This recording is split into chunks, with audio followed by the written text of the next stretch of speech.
السلام عليكم ورحمة الله وبركاته. ازيكم يا شباب؟ اخباركم ايه؟ يا رب تكونوا بخير دايما يا رب. في البداية كده بتمنى دعمكم لنا بلايك. طبعا اللايك بيفرحنا وخلينا ان احنا نستمر وان احنا ننزل لكم فيديوهات.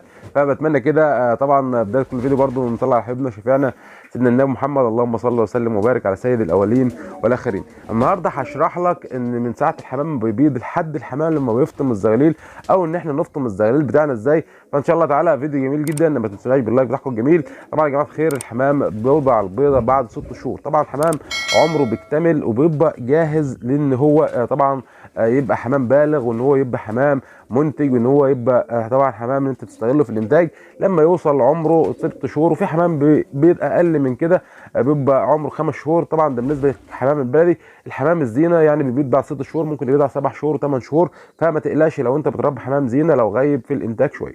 طبعا الحمام بيوضع البيضه طبعا بيقعد 18 يوم بالتمام والكمال. يعني بعد 18 يوم الحمام بيبدا ان شاء الله تعالى يبدا ان هو يفك الحصوايه. وفي اختلاف برضه هنا، الحمام في الشتاء بيفقس بعد 16 و17 و18 يوم، وفي الشتاء بيفقس من 17 و18 و19 و20 يوم. عشان الناس برضه ما ايه، ده مش قاعده ثابته ان الحمام يفقس 18 يوم، ولكن احنا بنقول 18 يوم. في بيفقس قبل كده طبعا حسب درجه حراره. لو احنا طبعا في الصيف بيفقس قبل كده، ولو احنا في الشتاء بيفقس بعد كده. انتهينا من النقطه دي.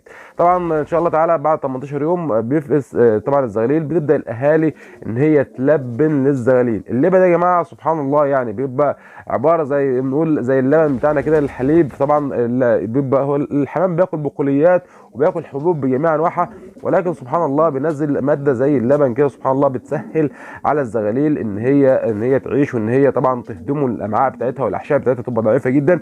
هو بينزل لها سائل عامل زي اللبن كده، ده احنا بنسميه لبن حمام. طبعا تربيه حمام لها مصطلحات، فاحنا بنقول عليه لبن حمام. بتبدا الاهالي تلبن للحمام بالظبط يعني مده 5-6 ايام. فبعد الفتره ديت بيبدا الاهالي بعد مرحله اللبن ان هي تخشن للحمام. بتبدا ان هي بقى بدل ما تدي الحمام حبوب سليمه، لا بتبدا يعني تخشن طبعا سنه سنه بعد اللبن، بتخشن الحمام.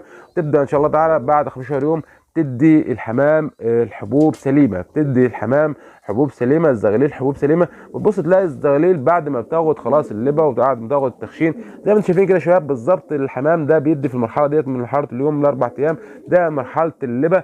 بعد طبعا 15 يوم بيبدا الحمام بيديله الحبوب سليمه. ما بيديله الحبوب سليمه بتبص تلاقي ما شاء الله تعالى الحمام بقى سريع في الانتاج او سريع في النمو. بتبص تلاقي الزغاليل نموها بيزيد على طول. بص تلاقي الزغاليل نموها بيزيد على طول.